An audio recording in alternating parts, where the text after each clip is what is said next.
ও মা, আমি বলে 100টা পিঠে খাবো। ও মা, আমিও খাবো। আচ্ছা দাঁড়া দাঁড়া, আগে তো পিঠেটা তৈরি করে নি, তারপর তো খাবি। ও মা, আমাকে একটু দাও না, আমি একটু বানাই। এই তো নে। ও মা, দেখো না কি সুন্দর হয়েছে। ইয়া, সুন্দর, একদম বাজে হয়েছে। ওটা আবার পিঠে হলো নাকি? ও মা, আমাকে একটু দাও তো, ওকে একটু শিখিয়ে দি।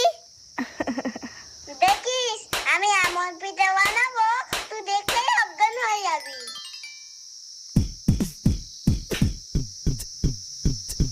এই রে, বেশি ভাব দেখাতে গিয়ে তো ফেসে গেলাম। এই পিঠে হয় না, প্লিজ হয় না।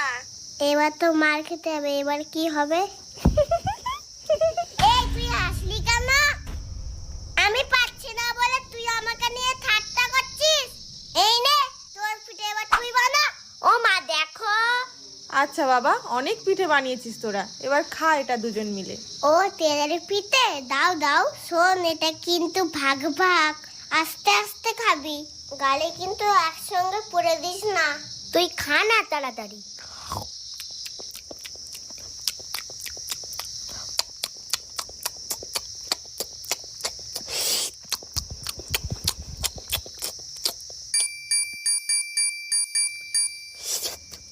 দিদি তো সব খেয়ে নিল, এইটা আমি এবার খাবোই। এই তুই এটা নিলে কেন? ওটা আমার ছিল। ওখানে কি তোর নাম